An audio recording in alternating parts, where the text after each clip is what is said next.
Hello, welcome back to Timeless Conversations, a channel where we talk about life and adulting The ups, the downs, and everything in between. My name is Robina.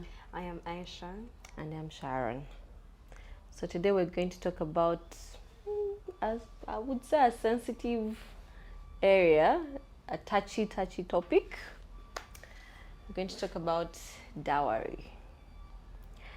And I'm sure many of us are familiar with, dowry, at least in the African context in Uganda where we are. Either you have found yourself in a situation where you have had to pay dowry, where they have paid dowry for you, or you know a friend or a friend of a friend of a friend. But at least to some extent, if you are of a certain age, you should have heard about dowry. Now, when you try to think about the history of dowry and how it started, some people say that the reason why families started asking for dowry was because they were trying to compensate for the manual labor that their daughter was doing, that was contributing to the financial to the finances of the family in a way. We don't know how true that is, but in our current context right now in this day and age, it's seen more as a token of appreciation from the groom's family to the bride's family.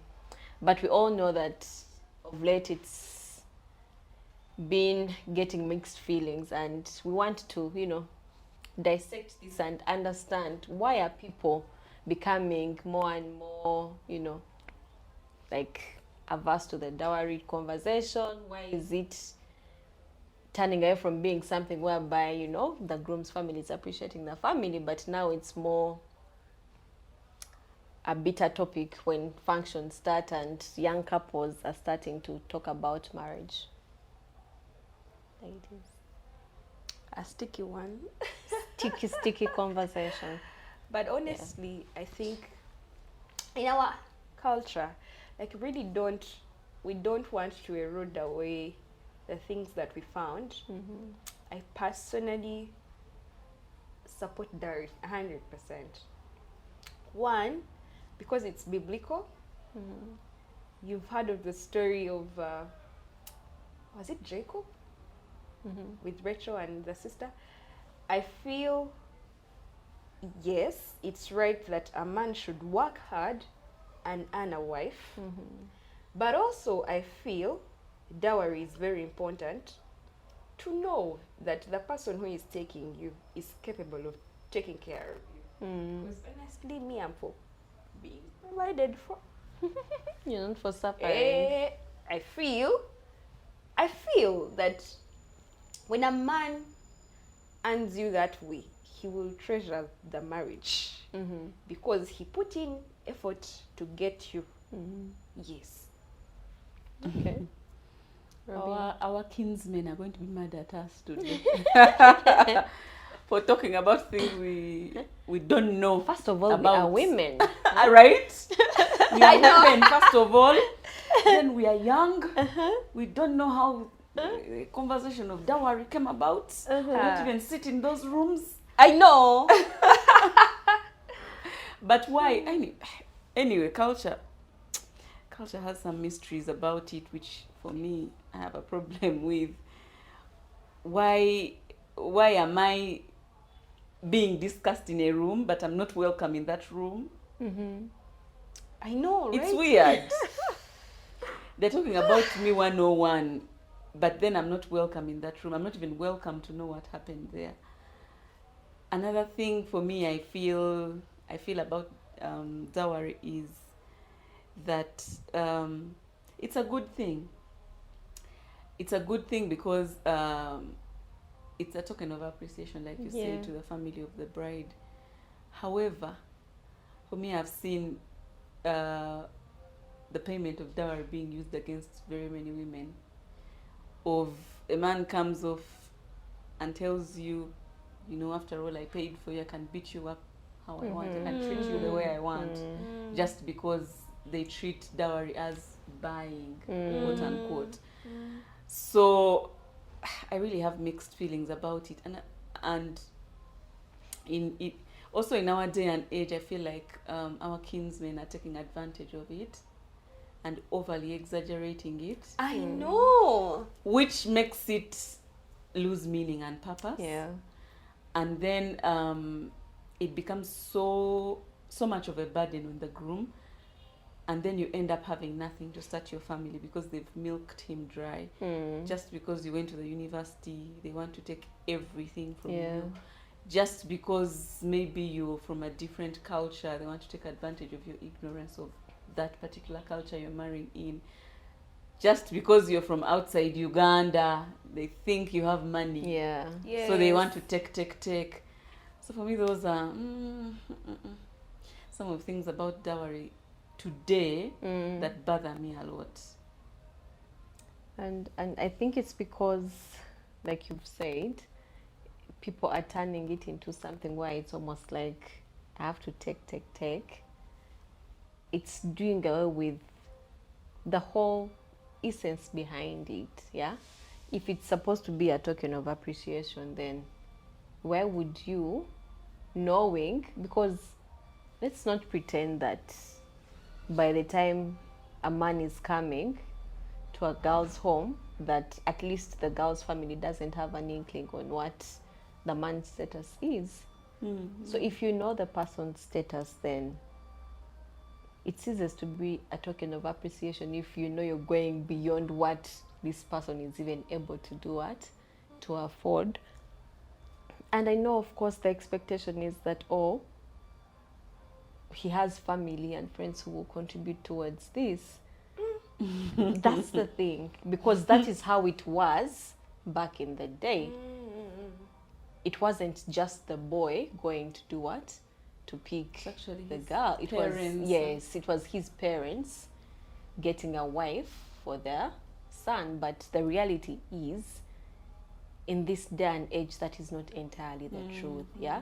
So you find that it's this young couple that is trying to, find their way in life. They're in love and they want to, finally make this thing official. But because of all these expectations, all these demands, someone once even said that it's more like marriage and dowry time is a time that the girl's family is trying to use as a get-rich scheme. That's when they'll ask for a water tank. I was listening to a conversation. Seen those. I was listening to a radio show and they were like, these days they ask for a water tank. Is it paint the roof, paint the house, Sofa set, dining table, fridge. And I think when you think about it, there's really a reason behind this as well. Like what? Because of people wanting to meet certain expectations and how grand traditional weddings these days are. You find that even the girl's family feels like maybe they have to show something. So maybe the girl is also not from an affluent family, or even not even just an affluent family, but a family that can afford maybe a certain level of a function, and maybe the home, because this is the reality, guys. Maybe the girl's home is not as good looking or as fancy as they expect it to be. So but now home the is parents, home. it is Doesn't home, have to be fancy. but people want to put up a certain front.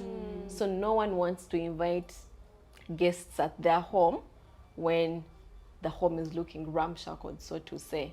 They want to find the home almost like as if it's a newly built house. So because of these expectations and all, you find that there's demand here. So it's, and we are forgetting that it's because of what we think the other person expects from us. I agree, and to be honest with you, these things are painful. First of all, like Robina said, we are not in these meetings. I remember when I was getting married. That was a very hard time. Because tell me why paternal uncles that barely knew me, Right? That's the saddest. had the for most audacity people here. to sit down with my father to negotiate my dowry. okay, not that I had a problem with them being there, but I had a problem with them demanding things that I thought were overly ridiculous, for lack of a better word. But how did you even And this know? was their justification. Meanwhile, my mother, thank you to my mom, She was welcome in She- there.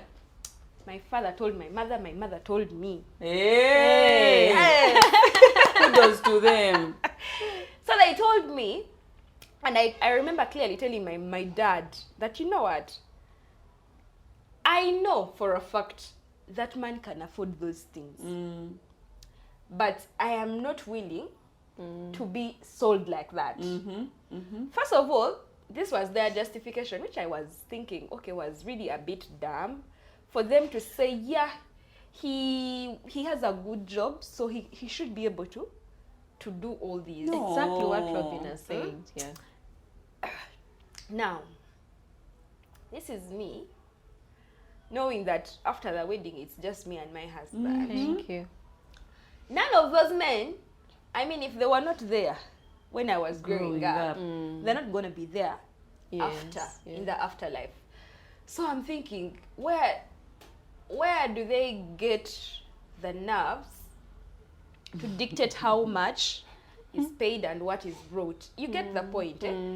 Of like, this is the reason why most men actually fear to marry. The unrealistic expectations that have been set by dowry and the people that negotiate. Because it's this, for me, by the way, the negotiation got so tough. Did? It did, because like there were these extreme demands, eh? Apparently. I can't even tell you. Because they were asking for this number of cows. This, like, I know it's a thing in our culture, but okay, they were overdoing it, like, as if they didn't want me to get married. And also the fact that they did not allow my father to speak for himself. Like, they were saying he's cowing and like, Now that's the thing. like, Yeah. you know, they put him in a box to say whatever they were thinking, of like, Gambia, you say this, you get it. You know, you've reminded. It's okay, first finish. And this is what I told them. I told them, you guys, it's okay, you will ask for those things. But there are two options. I am going to run away. I'm going to be a runaway bride. You told them that. Yes, no, I did. Aisha. I know they will. They some didn't of my threaten cousins- you. Wait, sure. They didn't Me. threaten to curse you. Me, I told them that man is able to do those things. But if you overdo it, I'm going to run away, and that will be the end of the function. So this is what I told them. And you know, my father, surprisingly, my father had these feelings at heart. He knew, because from way back he used to say, me, I don't, even my other cousins that have gotten married, of like those ones that grew up with us, my father has never asked for that kind of dowry. Like, for him, his thing has always been, I'm gifting you my daughter. Yes, so there is nothing to pay. Because that is the Islam way of doing things. It's not cultural, but for him, his position is religious based. Like, it's backed up by his religion. But guys wanted to sell me off. You remember when you said you were going to run away, we were once having a discussion with friends, still about, like, this is really something that's at the heart of young people. So our parents and all the relatives should really know that these are things that are dear to us and should actually pay attention. So we were having a chat with some friends, and apparently someone was at a function and they were having such similar discussions, and it seems like they were not going well. So the guy went to the, you know, like how the bride can be like in a room waiting for the outcome, and then the room is... You'll be there. Yes. So apparently the guy went to the window of the bedroom and said, hey, do you still want to get married? Like, No. yeah, Oh my like, God. like, decide now. Do you still want to get married, or Wow.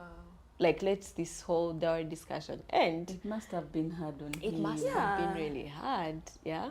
Those are like a game chess of sorts. They really ask for a lot because you know that this, and there are almost no concessions. This one makes their demands. That's why it's advised that even your husband to be also comes with their relatives. So it's not just you and your family and maybe your man only. You can't do it alone. You can't do it alone. I feel like the dynamics of this whole dowry thing has really shifted over the years. Understandably so, but imagine those days, it was just cows, saucepans, a spear, what and what. But now a white tigers, those things. For real? Yes. Sometimes, at least in some yes. cultures. So in my culture, there were standards of this number of cows, this number of goats, chicken, saucepans, spears, what, like those funny things. But now, I think over time, families pick and choose what they want. The cultural ones will remain, then they'll add on some Exactly, more. and then they will say, and then plus 20 million those extra. things. Yes. And yet back then there was no money. There was just cows and back what then not. it was Labor. trade. No, there was money, I'm sure there was, but then the focus was more on, The cultural yes, emblems Less and preserving the material. culture and not just money and stuff like that. But now, and then for me the most weird part is if you're getting married and probably your father passed on. That's actually the hardest. Your father passed on and it's just now you and your mother and maybe probably an uncle who took care of you, or just your mom who like stood in the gap and took care of you. Tell me why all these uncles and all these kinsmen from your dad's side will show up and will fight battles that they shouldn't even be fighting and listing things that they should not be listing. Even when they were not there when your mom was raising you. They were not there at all. Whoa. But the list is long. There's so much tension in that room. And for some reason, okay, in my culture, you cannot proceed with the marriage until those discussions are leveled. Yes, that's true. They can't. You can, like, the woman will sit in the room, the guy will sit outside there until those discussions are done. Nowadays, though, on the same day, right? on the same day. Yes. Nowadays, most families do it before, so that day is just for the function. But ideally, it's supposed to happen on that day. So, just imagine the kind of emotional turmoil you cause to the bride and the groom. Especially the bride who is not in that room. Yeah. I'm telling you. At But least even at least the groom is he kind of allowed has in an that room? idea. Yeah, the groom, yes. Yeah. He is. He's there as the discussions are happening. And then all these uncles or all these clan people. And they are so strong-willed. They're like, these things are supposed to be handled by the clan. What? You have no idea what tradition is. Like, yada, and all those funny things, justifications they come up with to make sure that their selfish intentions are actually fulfilled. And for me, that's where I have a problem with. Me too. I do not... You've reminded me. These things of intermarriages. So, this guy marries a babe from the north. Now, what is different is that in the north, it's the same ceremony. Yeah, it's not like us where you negotiate and then maybe you have a different function. It actually depends on the family, but now that family, the ceremony was on the same day. Ideally. So they reach. Meanwhile, it's Kasana season. I tell that place is hot. They told them, remember the entire entourage, they're like over like 30. I did go, I was pregnant. But, so the entire entourage stayed behind. Okay, they picked only a few people from the entourage, then the rest stayed behind. And they were not allowed into the tents until the negotiations are done. No. I swear. Meanwhile, some of them are pregnant, some of them carried babies. No. I think they had given the guy a list of things that he should have taken. you guys, I hear that it was a terrible discussion, because tell me how hostile it was that, you know, they asked for material, cloth material, chitenji, some of them, Usually it's gomas. they asked for chitenji material, what other things, so they would go and measure. Really? If it did not reach the meters they asked for, they reject. Then they got to the goats. They would say, this one is small, this one is young, take this one back. And it was now, what makes it more complex is that the guy's sisters were also part, but they did not get into the room. Up to today, they resent their in-law, that lady. That's what I was about Yeah. to say. That look what you bring to your Yeah. own person, just because of your selfish and They were never allowed in the tent. what? Okay, I don't know about that, but one thing I know is that usually over your support, like for me, by the way, I think we need to over adjust also culture as we progress as a community, Yeah. because why are you Especially letting since people we're now stand? intermarried. Yes. No one will Why are you understand if it's not their culture. Yeah. Why are you letting people stand in the sun just because they have to bring an envelope to open the gate? But I that know. thing of the sun, I've For heard it hours. from other people as well. Why are you there are some things in culture for me that just They kind don't of make they don't make sense. sense to me. Then why are you stopping an entire function just because there are discussions that are going on which could have happened the day before or some other time, and you settle those things so that the day of the function you don't shame both families in front of a mass of people? Yeah. Because both families are being shamed. Both families are being shamed You somehow. may think you're shaming the family that has That is come, but coming. ultimately, yes, even you. that's your family. Because I remember an instance where those discussions took long. People ended up eating in the night. Even that function, they ate in the night. And I'm like, this could have all been avoided. And you see, this ultimately affects the woman. It does. It does. Because you're going to walk into a family, and because of what they experienced at your home, they will never forget. They'll never treat you the same. Yeah. Because of how they were treated when they went to your home. You're forgetting that your child is actually now going to go to this family. Exactly. Yeah. And you're hoping they will treat them well. And I think it's one of the reasons there is domestic violence, honestly, and in-law issues. True. Because you go to a family, you're treated like you've come to have a commercial transaction. Bring us this and you take our daughter. And then someone goes back with the perception of, oh, I've bought you. Okay, let's go back. And then they'll never treat you the same again. All the love somehow and affection for you goes out the window. And another thing regarding our culture, there's a Westerner who went and married also in the north. And in that culture, you go into the woman's compound on your knees. Yeah. Of course. And then you sit on the mat. I carry all my weight. And it, by the way, it doesn't even... The entire family. It's not a respecter of persons. That culture is Yeah. not a respect. Even if you're an MP, you're going to come crawling on your knees to pick your wife.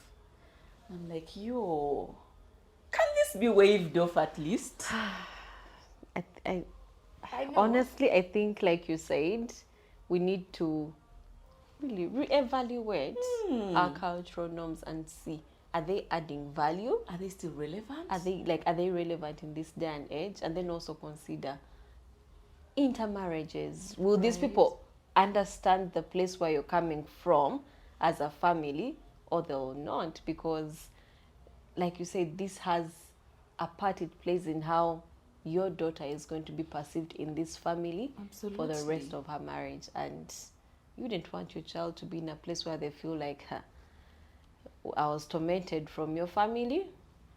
It is your turn. I also know another family, by the way, that up to today is suffering the effects of dowry. So this guy, apparently, now this guy, it's the West.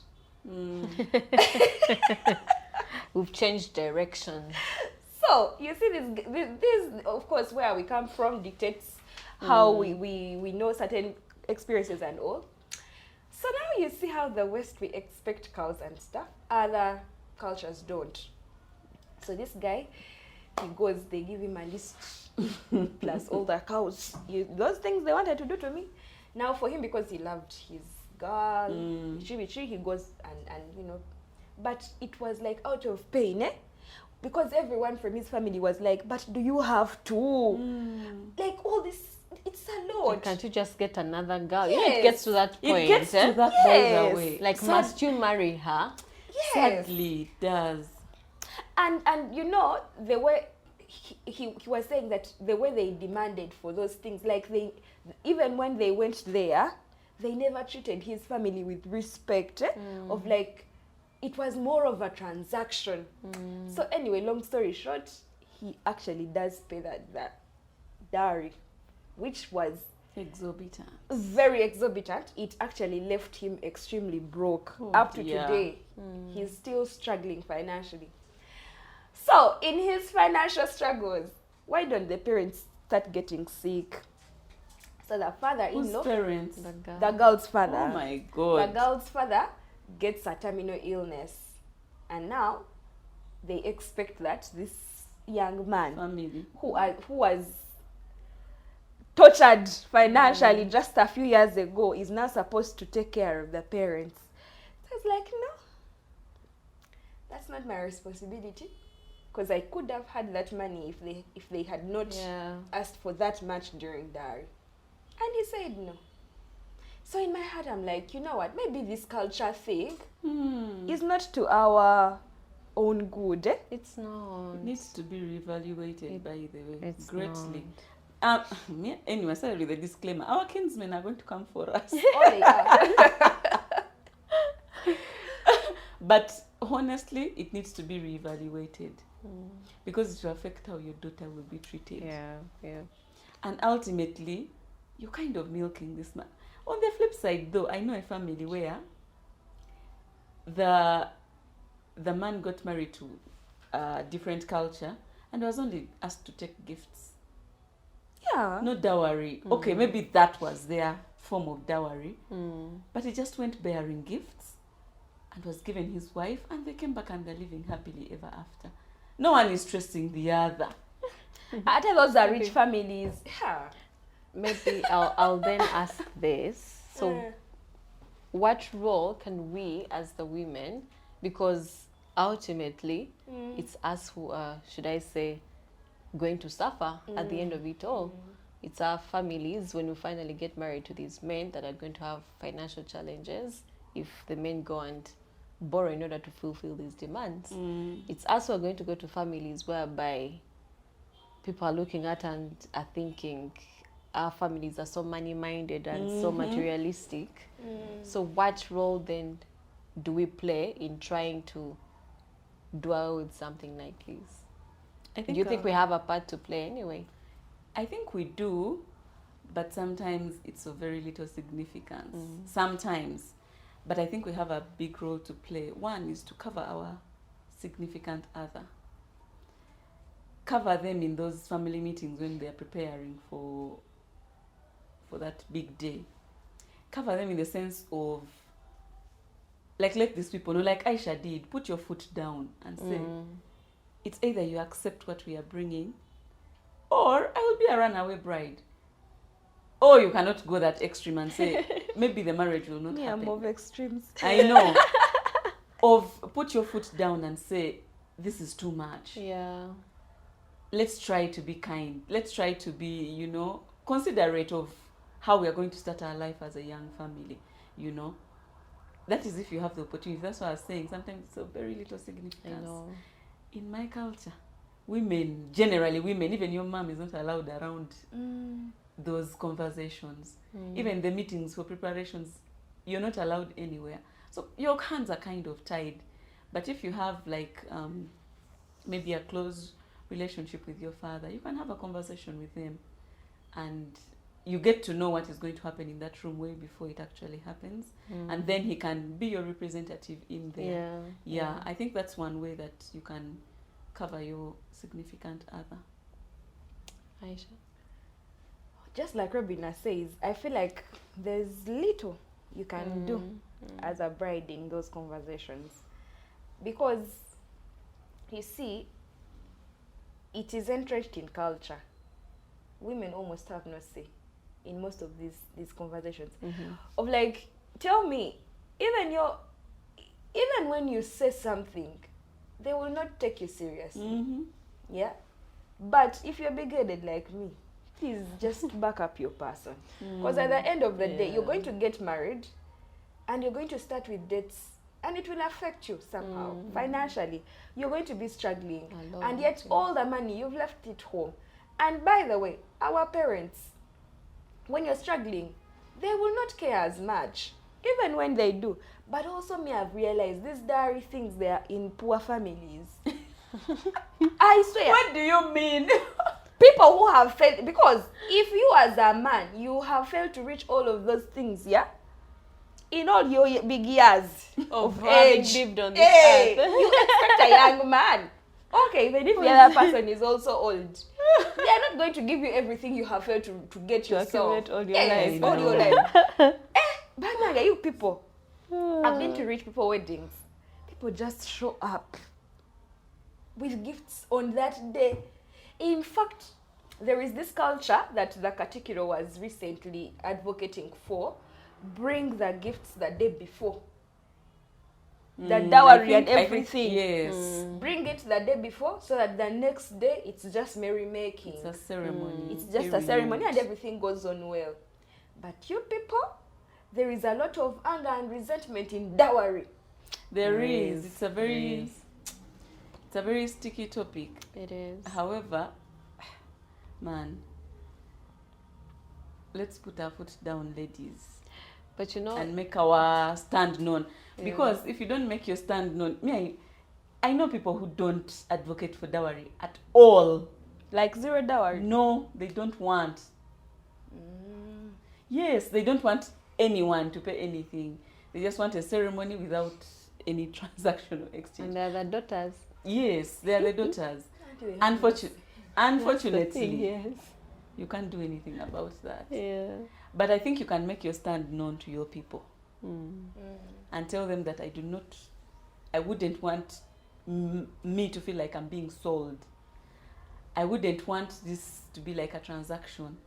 And so please treat my future husband with respect. With respect and leniency, because we are going to start a family after all. Even if it's not going to make a difference, at least say it. Because they'll have it at the back of their mind. I mean, it definitely may not make a difference, but at least it will, contribute, because if you don't go to your family and, tell them the standing of your person, then how will they know? So they'll just continue working with the perceptions and what they expect. But if you actually go there as their daughter and, speak to them and tell them, hey, this is the situation, they will definitely come through for you. And I know most times parents have this thing of, why aren't you getting married and all that. These are some of the reasons. Because now I have a friend and they've told them that the only way the function can happen is if they've paid the dowry. Yes. Like, these are people who are ready and willing to get married. As a parent, I would believe that your first wish is to see your daughter settle down. So would you rather have your daughter sit and wait until this young man accumulates money and pays the dowry? And then they break up in the process. Me, I don't believe in that at all. It's one thing having exorbitant dowry, and it's another going at no dowry. And the issue is, by the time the person is having challenges, it's because it's exorbitant. You get it? Like no one was saying no dowry at all. No. I don't think any man would really want to go with no dowry, because they also want to show that, I can actually take care of your daughter. I may not be able to build her a mansion now, but at least I can take care of her, I can house her, I can feed her, you know, like to show that you have the capability. Yes. So I'm sure every man would be willing, if asked, would be willing to pay a dowry of some sort. Maybe the other thing we could, you know, try and understand, you know, maybe there's a reason as to why our kinsmen, like Robina has decided to term them, ask for such, you know, exorbitant amounts, as we are calling them. Why do you think are some of the reasons that cause people to ask for such amounts when it comes to dowry? I think sometimes it's the qualifications. Oh I yeah. feel like we have over invested in this girl. You don't just take a chartered accountant or Hey, a chartered procurement specialist, you know. just like that. So, I see. and other times it's really beauty. Hey. Yes, beauty is actually a very big standard when it comes to dowry negotiations. Interesting. The lighter skinned you are, the more bigger your the- dowry. I see. For real, I promise you. Ah, I've seen this a number of Interesting. times, especially in Muslim families. Oh, Guys, tell me if I'm lying. But I've comment. seen okay. Yeah. Interesting. Robina, how about you? Why do you think it happens that way? Sometimes it is just them being selfish and thinking about how much can I get from this event, you know, of they see it as a get rich scheme of some sort, or their way out of poverty. So that's one reason. Another one, sometimes you're taking the breadwinner of the family, the one who is paying the biggest black tax. Now you're going to split the black tax. True. It's now going to Between- go to different. Sure. She has another family there, Eh. plus now us. Now the black tax is going to reduce and stuff like that. True. We might ask you for more money if you're taking the breadwinner, or sometimes the firstborn, who is the most responsible person. Who in the must home. set precedent even for the ones who Ah. are Yes, by the way. Yeah. Those things. Precedence. Okay. Interesting. But then, does that mean that, you know, so what happens if now finally you've gone to the dowry discussions and things don't go as you expect because you don't want your breadwinner to go and things like that? Man, I Some think. families are lenient. True. They will maybe calm down a little or something. Others, it's a risk they are willing to take. And I don't think Like people, some families, some kinsmen in some families are that selfish. It's a Yeah. risk they are willing to take. Sometimes it's not even I your get that. father. That's what I was going to say. Sometimes it's not even your uncle, your closest uncle, who has played a big role in your distant life. uncle from Some Who clan doesn't even leader know you? clan leader. Thank you. who doesn't even know you is the one going to be making those exorbitant demands. However, sometimes the family is lenient enough, understands that our daughter has to get married, and we can't be the people stopping her. So they adjust accordingly. But in our culture, in my culture, there's a saying that I don't even know how to say it without. You say it the way you Not- say it. Say it exactly. Okay, let me say it in my language. Nyompetum, it means marriage doesn't get finished. Like you never Yes. fully pay for the dowry. Meaning?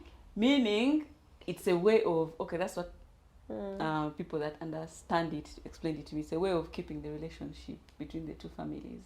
So you keep on visiting the other side in terms of taking some more cows, some more goats, just to keep the relationship between the two families. Apparently, I hope it is actually the reason. Okay. Yeah, so they are lenient enough to say, bring what you have.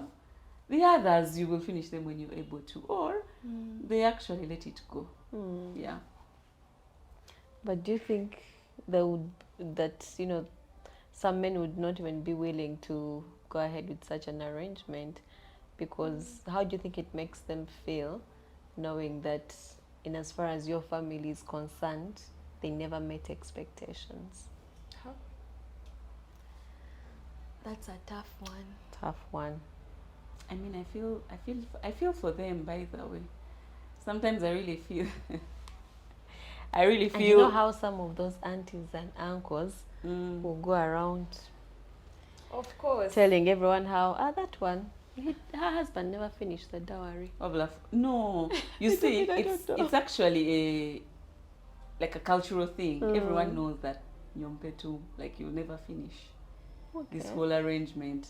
So even if you talk, So now that's in Robina's culture. yes, it's something that I wonder everyone if it's knows. the same in other cultures. I'm as not well. sure, For but mine- I think that really affects the men, Yeah, honestly. it does. And me, I empathize with you guys because I feel like you carry a big burden at that point of the relationship. I empathize with you. I wish there was something we could do as women to support you, but well, culture has dictated that we can't make contributions in that area. So we do whatever we can, but I really feel for them, honestly. I mean, the conversation on dowry can probably not end because it's hinged on culture, and changing culture is something very difficult. So as we talk about these things, we hope that we shall be the generation that will be different when our children's turn comes. Amen to that. Yeah, and for those who are still in our kind of age group and you're going through that, we pray for you and wish you the best. And for the parents and elders that, are part of these conversations and can steer these conversations and have influence, we hope that, you'd empathize with them and, try and make things easier, because the economy as it is on its own is not favoring one. favoring, So we hope that, you will be the ones that help them out. Otherwise, we would like to hear your opinions, And your cultures. What's your culture like? We've had just a few cultures represented here. What's yours like? Do you pay dowry? Are you a gift to the boy's family? I was. Hey, Mama. My husband was just told to, bring what he could bring and not have to be given a list of bring this. But and then, when they... I told you, rich people. Rich people But don't then ask also, for dowry. When they say you bring Guys, whatever you can, I feel like it's You also, a trick I question. know, right? Yes, true. no, it is a trick question, but I would say it's easier, guys. Okay, yes, it's easier, Easier but than being given a list of things. It's less hostile. Yeah. but also you see, you can come and That you read the can't room and afford. you're like, did I impress? Did I not impress? Either way, you have taken things and they've not Exactly. quarreled with you. They haven't quite. A win is a win. There's no checklist, Anyway, There's yeah. no checklist.